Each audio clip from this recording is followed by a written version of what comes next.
The ship moved through the darkness of space like a small silver fish swimming in an endless ocean.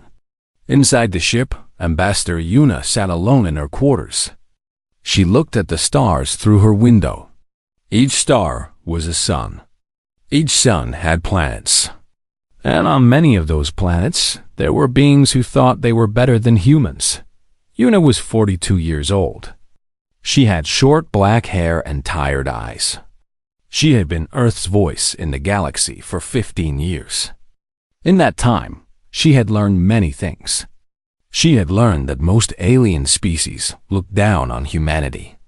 They called humans the young ones or the newcomers. Some called them worse things when they thought no one was listening than her assistant. A young man named Junho knocked on her door. "Ambassador, we will arrive at the council station in 3 hours," he said. Yuna nodded. "Thank you, Junho. Have you eaten?" "Not yet, Ambassador." "Then sit with me.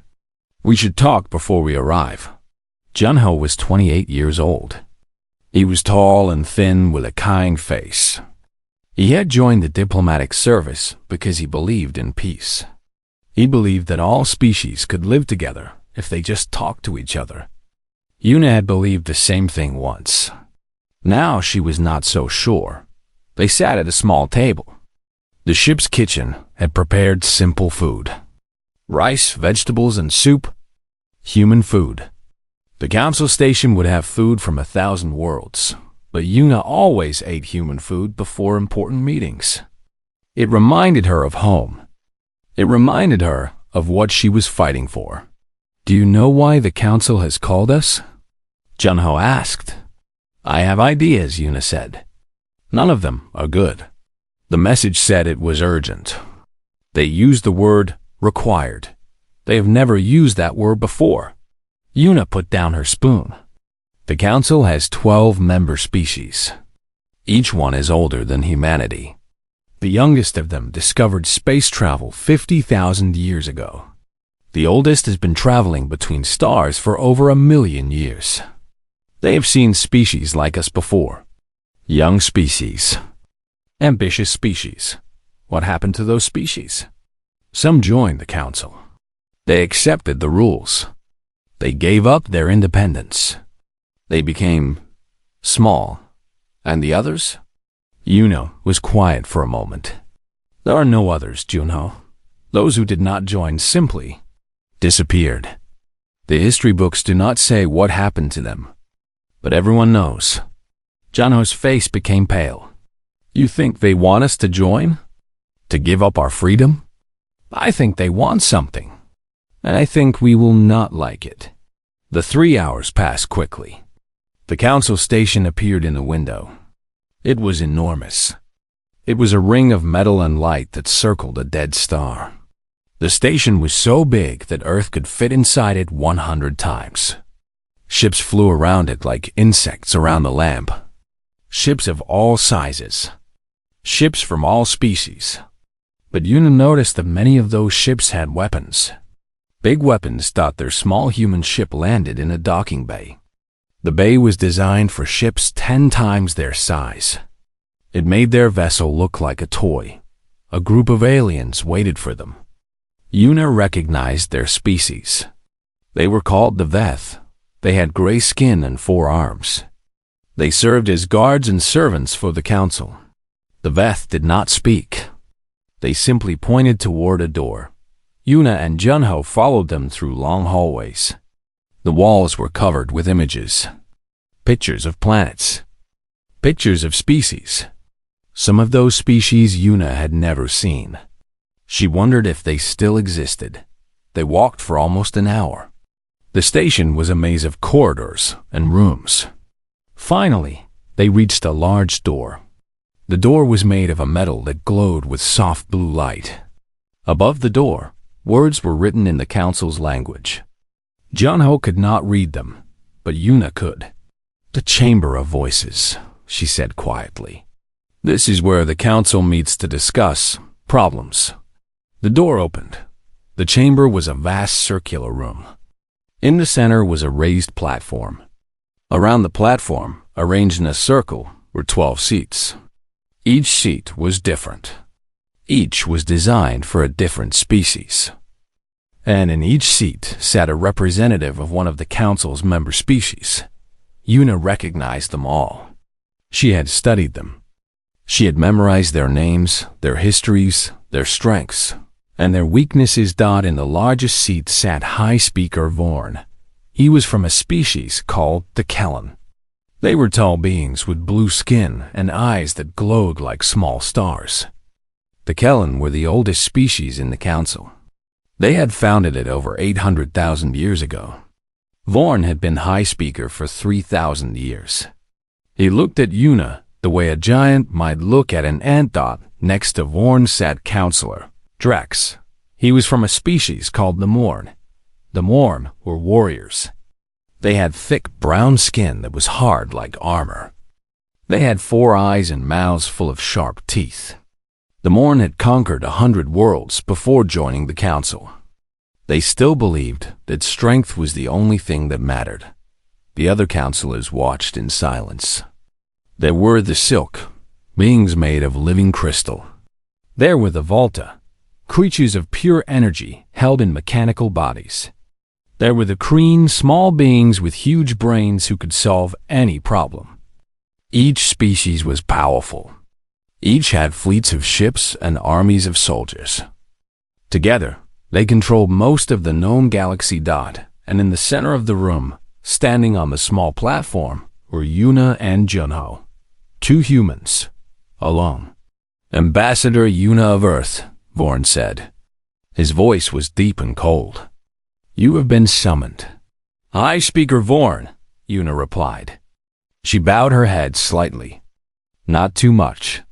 Humans did not bow to anyone. I am honored to stand before the council. Honor, Drex laughed.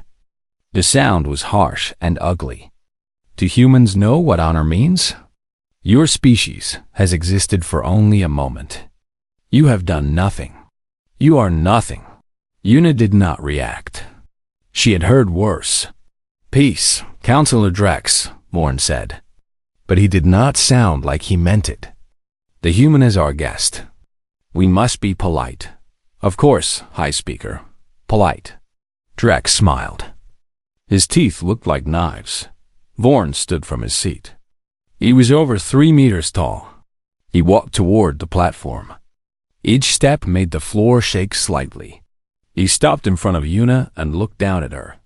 Ambassador, humanity has been part of the galactic community for 200 years. In that time, you have grown. You have built colonies on 40 worlds. You have developed technologies. You have created a fleet of ships. He paused. Some in this council are concerned. Concerned, High Speaker? About what? About humanity's intentions. About your future. You grow too fast. You expand too quickly.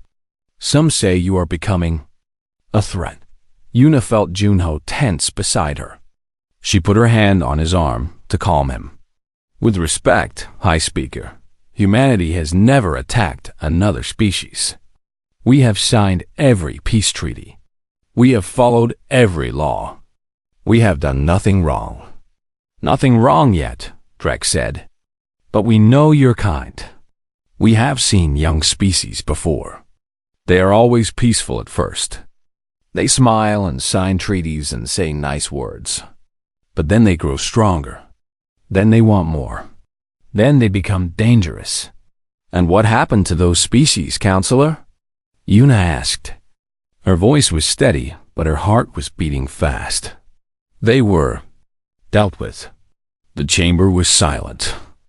The word hung in the air like a threat. Because it was a threat, Vorn returned to his seat. The council has discussed this matter for many years. We have decided to offer humanity a choice. A choice, High Speaker? Yes. You may accept what we call protection status. Your colonies will come under council control. Your fleet will be reduced to a small defense force. You will pay tribute to the council each year. In return, we will protect you. We will guide you. We will help you become a proper member of the galactic community. And if we refuse? The question seemed to surprise the council. They looked at each other. Some of them laughed. Drex laughed loudest of all. Refuse? Vorn said, "No species has ever refused protection status." I asked what would happen if we did. Vorn's eyes glowed brighter. Then the council would be forced to take action. For the safety of the galaxy. You understand. Yuna understood perfectly. Accept slavery or be destroyed. Those were the choices. How long do we have to decide? She asked. We are generous, Vorn said. We give you 70 cycles. That is approximately 60 of your Earth days. Use this time wisely, Ambassador. Discuss this with your leaders. Help them understand that there is only one correct answer. And if we need more time, you will not get more time. 70 cycles. Then we expect your answer. Yuna looked around the chamber. 12 species. 12 ancient powers. They all stared at her with contempt. They saw humanity as children, as insects, as something to be controlled or crushed. She thought about Earth. She thought about the colonies. She thought about the billions of humans who were living their lives, unaware that their freedom was being discussed in this cold room by beings who did not care if they lived or died. I understand, High Speaker, she said. I will deliver your message to Earth. Good. You may go. The door opened behind them. The Veth guards waited to escort them out. Yuna turned to leave. Then she stopped. High Speaker, may I ask one question? Vorn waved his hand impatiently. Speak. In your long history, has the Council ever been wrong? Have you ever misjudged a species? The question confused Vorn. Wrong? The Council does not make mistakes. We have existed for 800,000 years. We've seen everything. We know everything. I see, Yuna said. Thank you for your time. She walked out of the chamber. Junho followed her. The doors closed behind them with a heavy sound dot as they walked back through the endless corridors. Junho Fee. The message traveled across the stars faster than light. It passed through relay stations and communication beacons. It crossed the vast emptiness between solar systems. And in just 3 hours, it reached Earth. In a building deep underground, in a location that appeared on no map, a group of people gathered around a table. The room was simple. White walls, bright lights, no windows. This was the true heart of human government. Not the grand buildings that the public saw. Not the offices where politicians gave speeches. This was where the real decisions were made. At the head of the table sat Director Minho. He was 60 years old with gray hair and sharp eyes. He had served humanity for 40 years in secret. He had never been on television. His name was not in any newspaper. But he was one of the most powerful people on Earth. Around him sat 6 others. They were generals and scientists and strategists. They were the people who knew humanity's deepest secrets. Play the message again, Minho said. A hologram appeared above the table. Ambassador Yuna's face flickered into view. She looked tired, but her voice was strong. The Council has given us 70 cycles to accept protection status. This means full surrender of our colonies, reduction of our fleet, and annual tribute payments. If we refuse, they will destroy us. They were very clear about this. The hologram paused. Yuna took a breath. I recommend we begin the awakening. The message ended. Silence filled the room. She used the code words, General Sora said. She was a woman in her 50s with a stern face. The awakening. She believes we have no other choice. Do we? Asked Dr. Hyan. He was the youngest person in the room, only 35, but he was perhaps the smartest human alive. He had helped design many of humanity's secret projects. The Council has 10 million warships. Their technology is thousands of years ahead of what they think we have. If we fight them openly, we lose. Then, we do not fight them openly, Minho said. He pressed a button on the table. New holograms appeared. They showed things that only the people in this room knew about. Things that humanity had kept hidden for 200 years. Project Dawn, Minho said. We started it the day we first made contact with alien life. We knew that the galaxy would not welcome us. We knew that older species would see us as a threat. So we prepared. The hologram showed ships. Not the ships that the galaxy knew about. Not the 50,000 vessels in humanity's official fleet. These were different. These were bigger. These were deadlier. And there were many of them. So many that the numbers made Dr. Hyan gasp. 2 billion ships, Minho said, hidden in dimensional pockets across the galaxy. Each one more advanced than anything the Council has ever seen. We did not copy their technology. We created our own. Better technology. Secret technology. How is this possible? Asked Admiral Doyen. He was new to this group. He had only learned these secrets a year ago. He still could not believe them. Where did we get the resources? The workers? How did we hide this for 200 years? Carefully, Minho said. Very carefully. Every human colony has been building in secret. Every factory, every shipyard, everything the Council sees is just the surface. Beneath that surface, we have been working, preparing, waiting. He showed them more images. Soldiers in armor that could stop any weapon. Weapons that could destroy a planet with a single shot. Bases hidden inside asteroids, inside gas giants, inside the hearts of dead stars. Humanity had been busy. But why? Donghyun asked. If we have all this power, why not use it? Why let the Council treat us like children? General Sora answered. Because power is not everything, Admiral. We could have shown the galaxy our strength long ago. We could have demanded respect. But what would that have given us? War. Endless war. Every species would have feared us. Every species would have tried to destroy us before we became too strong. We would have won, yes. But at what cost? So we waited, Minho continued. We waited for the right moment. The moment when we had no choice. The moment when hiding was no longer possible. That moment is now. He turned off the holograms. The Council has given us an ultimatum. Surrender or die. They think we will surrender because we are weak. They think we have no other option. They are wrong. What do we do? Dr. Hyan asked. We wake up, Minho said. We show them who we really are. Meanwhile, on the Council station, the alien leaders celebrated Dot in a private chamber high above the main station. The Council members gathered for a feast. Food from 1,000 worlds covered the tables. Wine older than human civilization flowed freely. The mood was happy. The mood was victorious. Did you see her face? Drex laughed. His 4 eyes sparkled with cruel joy. The human female. She looked like a small animal caught in a trap. It was beautiful. They always look like that, Counselor Veth said. She was from the silk species. Her body was made of living crystal that changed colors with her mood. Right now, she glowed with satisfaction. The young species always think they are special. They always think they will be different. Then they meet the Council. Then they learn their place. High Speaker Vorn sat at the head of the table.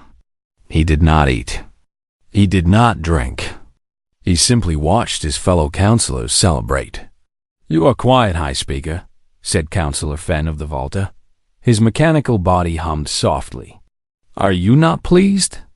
Humanity will soon be under our control. Another species brought to heel. Another threat eliminated. I am thinking, Vorn said. About what? About the human ambassador. About her last question. Drex waved his 4 hands dismissively. What about it? She asked if we had ever been wrong. A foolish question. The council is never wrong. Is that so? Then why do I feel uneasy? The celebration grew quiet. The other counselors looked at Vorn with surprise. High Speaker Vorn was never uneasy. He had led the council for 3,000 years. He had faced threats that would have destroyed lesser beings. He had never shown doubt. High Speaker, Beth said carefully. What concerns you? Vorn stood. He walked to a window that looked out at the stars. I have been thinking about humanity, about their history. They are strange, these humans. When we first met them, they had just discovered how to travel faster than light. They were primitive, weak, barely worth our attention. They are still weak, Drek said. Are they? In 200 years, they have colonized 40 worlds. They have built a fleet of 50,000 ships. They have developed technologies that our scientists say should have taken them another 1,000 years to discover. Does that seem weak to you? It seems like luck, Drek said. But his voice was less confident now. Perhaps. Or perhaps it is something else. Vorn turned to face his fellow counselors. When I look at the humans, I see something familiar. I see something that reminds me of another species. A species that existed long ago. Which species? Fen asked. The Kellen. My species. When we were young, the room was completely silent now. We were like them once, Warren continued. Small, ignored, underestimated. Other species looked at us and saw nothing. They thought we were harmless. They were wrong. We grew. We expanded. We became strong. And eventually, we created the council. We became the rulers of this galaxy. High Speaker, Veth said. Are you saying that the humans might be like us? That they might become powerful? I am saying that we should be careful. The humans are clever. They are patient. They smile and bow and sign treaties. But behind those smiles, I see something else. I see ambition. I see strength. I see a species that is not afraid.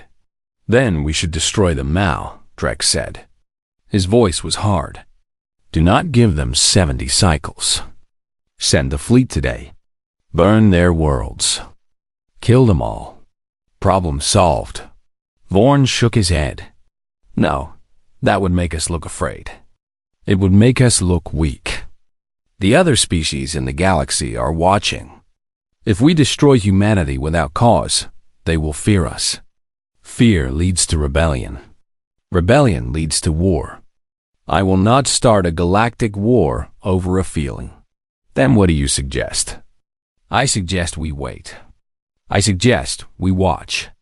The humans will accept our terms. They have no choice. But I want them watched carefully. I want spies on every human world. I want to know everything they do, everything they say, everything they think. If they are planning something, I want to know about it. And if they are? Vorn's eyes glowed cold and bright. Then we will destroy them. Slowly, painfully. We will make an example of them that the galaxy will never forget. The celebration resumed, but the mood was different now. The joy was gone. In its place was something darker. Something that tasted like fear. Back on Earth, the preparations had begun. In cities and colonies across human space, people went about their normal lives. They worked. They played. They loved and laughed and argued about small things. They did not know what was happening. They did not know that their leaders were planning something that would change the galaxy forever. But some people knew. Some people had been waiting for this moment. Their entire lives. In a military base on Mars. Admiral Tay stood before his officers. He was 58 years old. He had gray in his hair and scars on his face from battles that no one knew about. He had spent 30 years commanding humanity's secret fleet. 30 years of waiting. 30 years of training. 30 years of keeping the biggest secret in human history. Now, the waiting was over. You all know why we are here, Tay said. His voice was calm, but his eyes burned with intensity. The Council has threatened humanity. They want us to surrender. They think we are weak.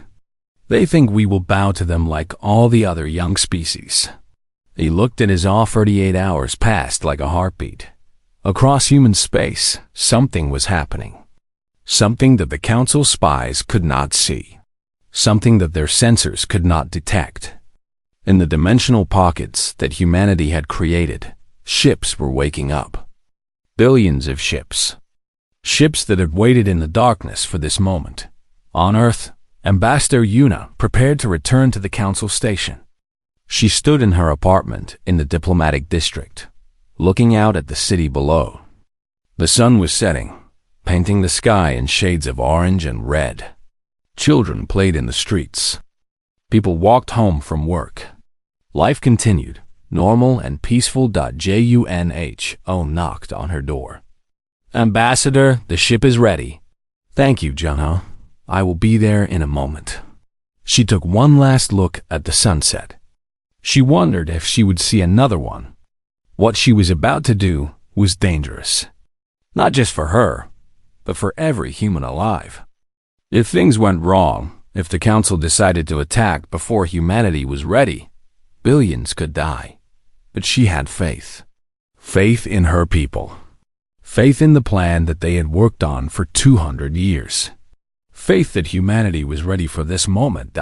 She picked up a small device from her desk.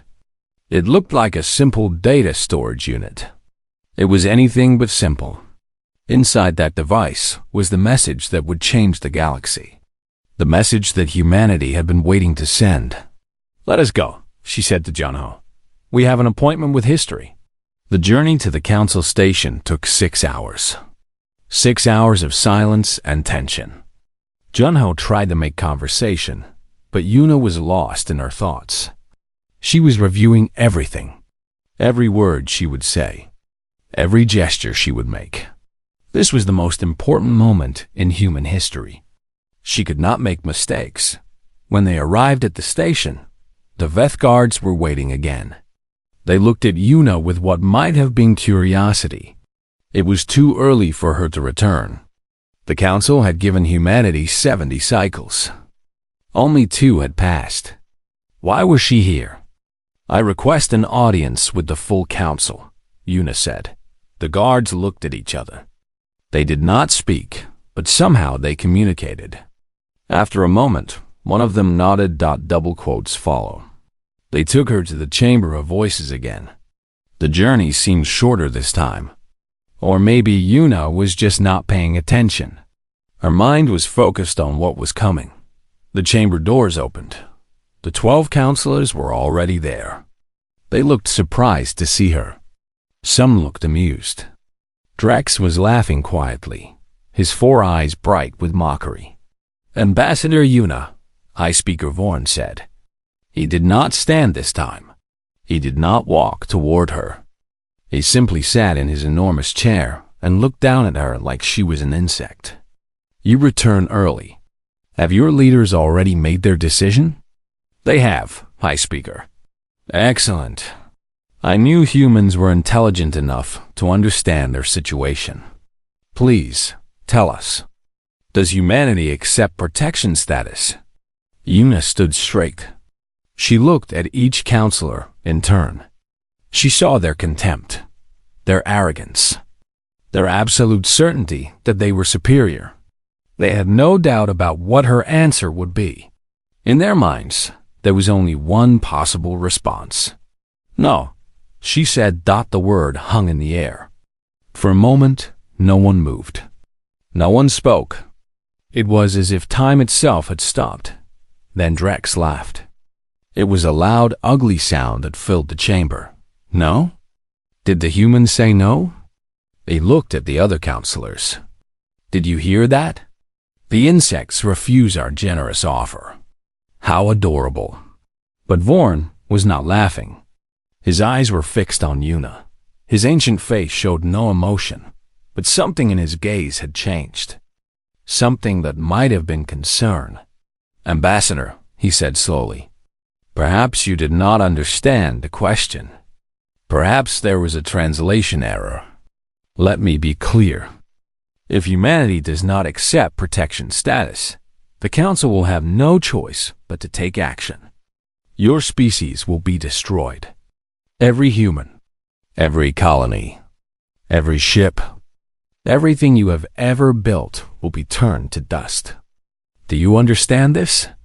"I understand perfectly, High Speaker, and yet you refuse." "Yes." Drex stopped laughing. The other counselors shifted in their seats.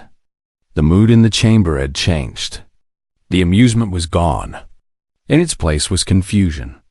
And beneath the confusion, the first small seeds of fear. "Why?" Vorn asked. It was a simple question, but his voice carried the weight of 800,000 years. "You cannot win. You know this. Your fleet is small. Your technology is primitive. You have no allies. Why would you choose death over survival?" Yuna smiled. It was the same strange smile she had shown Junho on their ship. The smile of someone who knew something that others did not. "High Speaker, may I show you something?" "Show me what?" "Humanity's response to your ultimatum." Vorn's eyes narrowed. "You have already given your response. You have refused. That was only part of the response. There is more. May I?" Vorn looked at the other counselors. They looked back at him with uncertainty. This was not how things were supposed to go. Young species did not refuse the council. They did not ask to show things. They begged. They pleaded. They surrendered. "Very well," Vern said finally. "Show us." Yuna took out the small device from her pocket. She walked to the center of the chamber, to the platform where she had stood before. She placed the device on the floor. "This is a message from the people of Earth," she said. "From all of humanity. I hope you will listen carefully." She pressed a button on the device. Nothing happened. Drex laughed again. "Is this your great response? A broken toy? Perhaps human technology is even more primitive than we thought." But then the device began to glow. A soft blue light spread from it, filling the chamber. The light grew brighter, and then images began to form dot holograms, but not like any holograms the Council had ever seen. These were perfect, crystal clear, so real that you could almost touch them. The first image was of Earth, the blue and green planet spinning slowly in the darkness of space. It was beautiful. Even the counselors, who had seen millions of worlds, had to admit it was beautiful. Then the image changed dot. It showed a ship. But not a human ship that the Council knew. This ship was enormous. It was shaped like a great silver bird with wings that stretched for kilometers. Its surface was covered with weapons. Weapons that pulsed with energy that the Council scientists could not identify. "What is this?" Counselor Veth whispered. Her crystal body had turned pale. "This is a Guardian-class battleship," Yuna said. "Humanity built the first one 170 years ago. We have continued building them ever since." The image changed again. Now it showed more ships. Hundreds of ships. Thousands. Millions. The holograms filled the entire chamber with images of vessels. Ships of all sizes. Ships bristling with weapons. Ships that made the Council's mightiest warships look like toys. "This is impossible," Drex said. His voice had lost its mockery. "You cannot have built all of this. We would have seen. We would have known." "You saw what we wanted you to see," Yuna said. "You knew what we wanted you to know." The image changed once more. Now it showed a face. A human face. A man with gray hair and calm eyes. Admiral Tay. "Members of the Galaxy Council," Tay's recorded voice spoke. "You have threatened the people of Earth. You have demanded that we surrender our freedom. You have promised to destroy us if we refuse. I am here to tell you that we do refuse. And I am here to show you why. The hologram expanded. It showed a star map. But this star map was different from any the Council had seen. It showed markers. Billions of markers.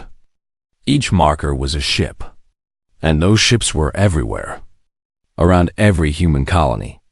Around every Council station. Around every Council homeworld. For 200 years, humanity has been preparing for this day, Tay continued. We knew that the galaxy would not welcome us. We knew that older species would see us as a threat. So we prepared. Quietly, secretly, patiently.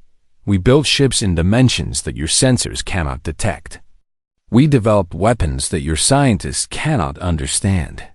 We placed our forces throughout the galaxy, waiting for the moment when we would need them. The counselors were standing now. They were looking at the star map with horror.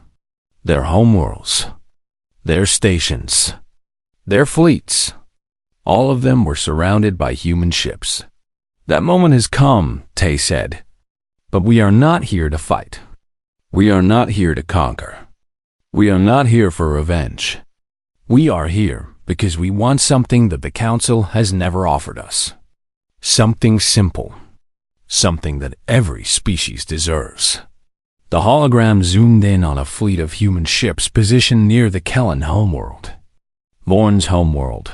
We want respect, Tay said. We want to be treated as equals. Not as children. Not as servants.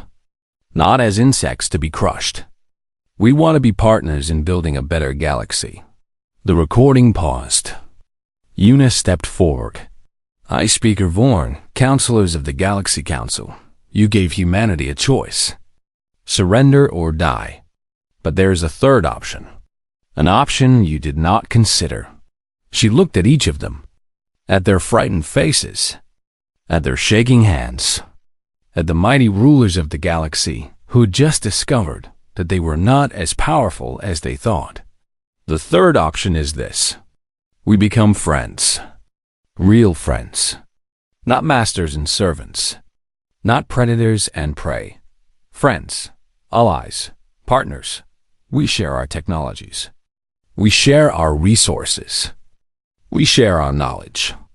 Together, we build something better than either of us could build alone.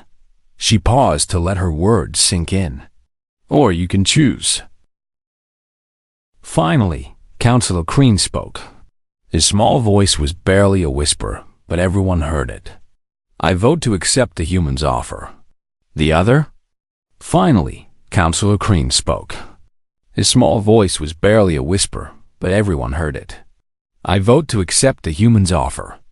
The other. The news spread across the galaxy like fire through dry grass. Every world heard it.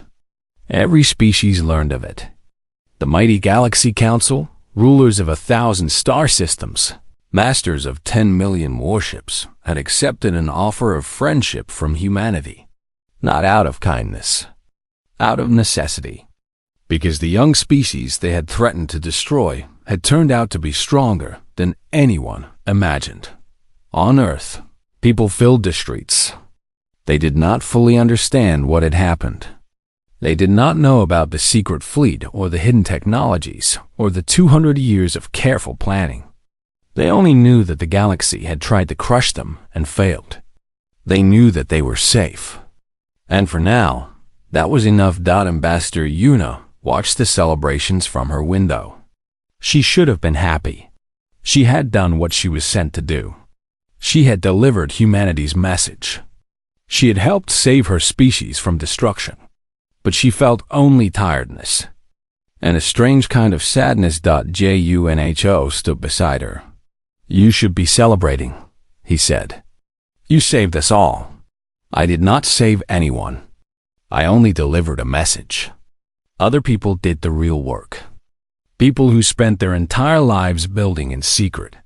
People who sacrificed everything for a day they were not sure would ever come.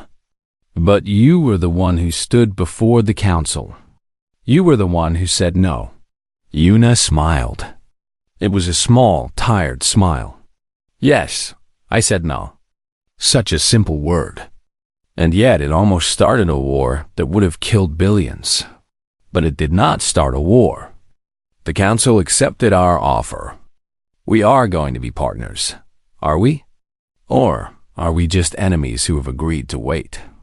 The Council voted 9-3. 3 of them still wanted to fight.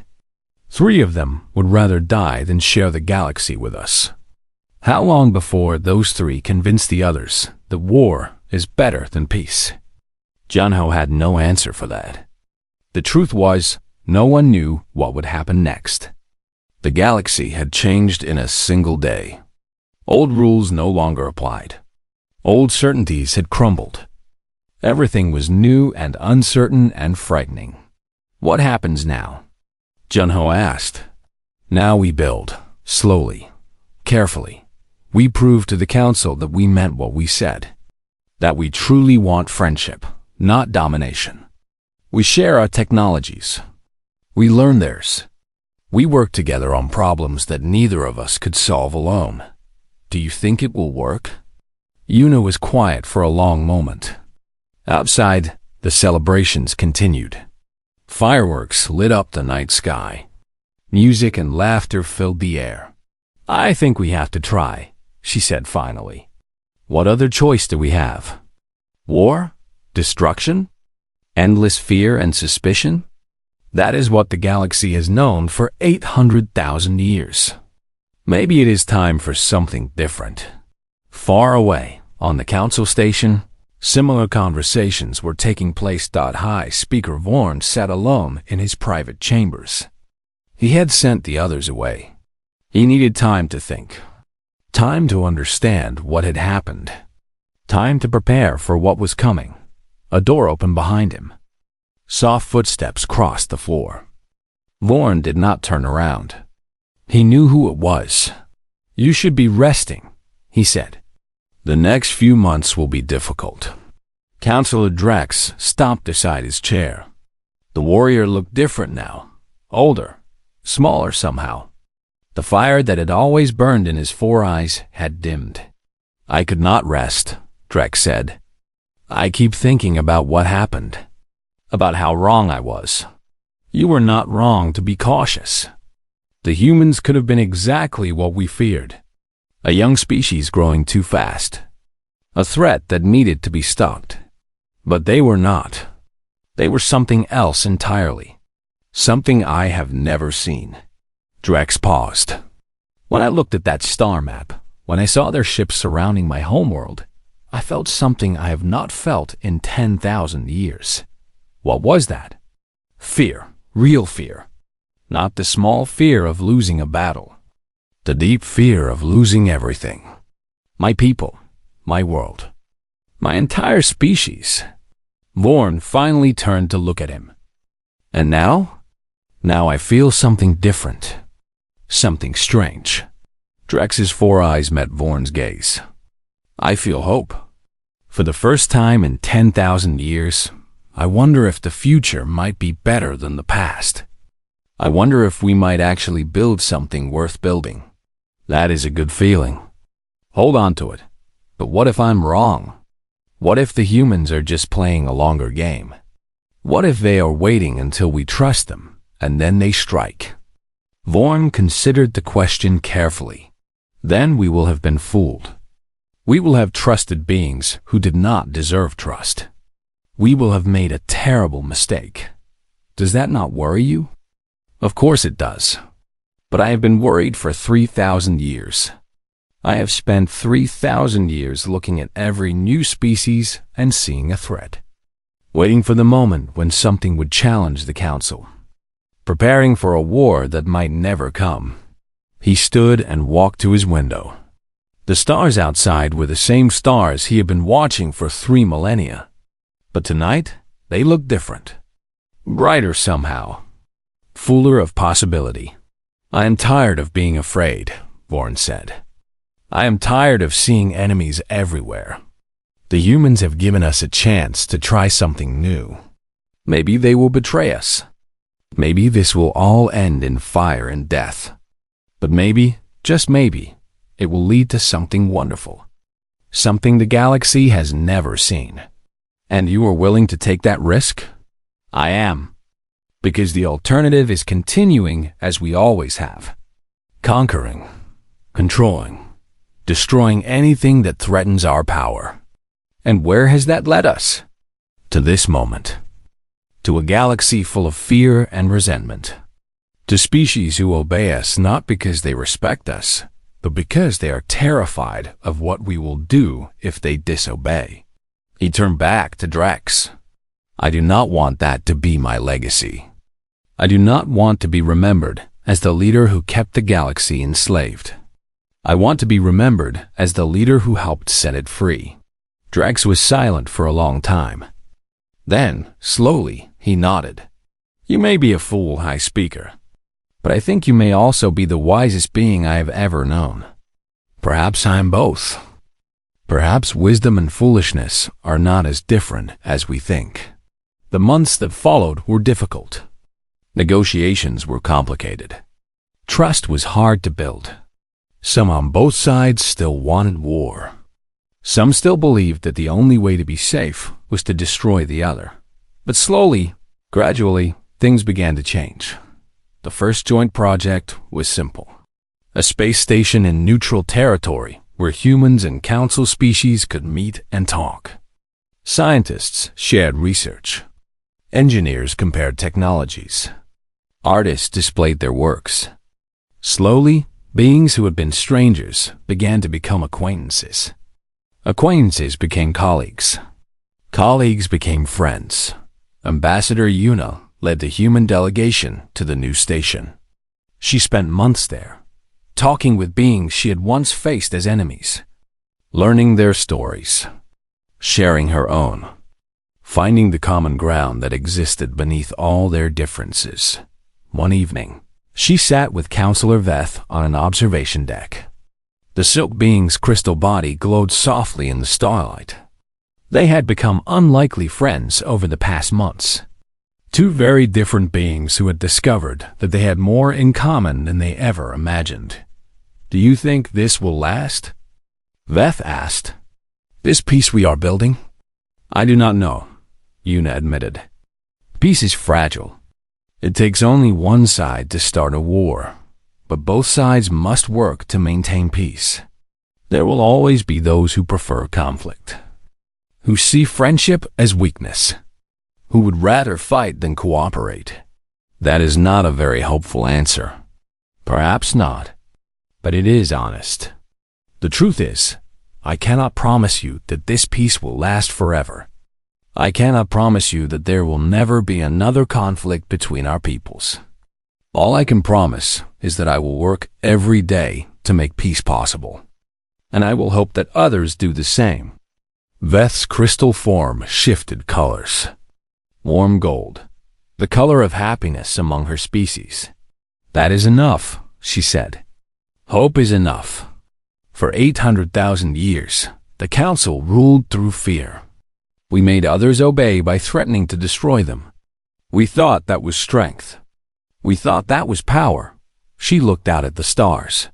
But it was not. Real strength is this: building something together. Trusting others, even when trust is hard. Choosing hope over fear. Your species has taught us that, and for that I am grateful. Yuna smiled. Not the strange, knowing smile she had worn before the council. A real smile. The smile of someone who had found something she had not expected to find. We have taught each other, she said, and we will continue to teach each other. That is what partners do. A year later, the first human council joint fleet launched. Ships from 13 species flying together. Not to conquer, not to destroy, to explore, to discover new worlds and meet new species and spread the message that the galaxy was changing. Admiral Tay commanded the human contingent. He stood on the bridge of his flagship, looking at the stars he had dreamed about for 30 years. Beside him stood officers from a dozen species. Kellen and Morn and Silk and Volta, beings who had once been enemies. Now they were crew. Now they were family. Admiral, his communications officer, reported. We are receiving a transmission from Earth, from Director Minho. Put it through. Minho's aged face appeared on the screen. He was older now, frailer, but his eyes still held the same sharp intelligence they always had. Admiral Tay, I wanted to congratulate you on your departure. You are making history today. Thank you, Director. Though I think the real history was made a year ago. In a room full of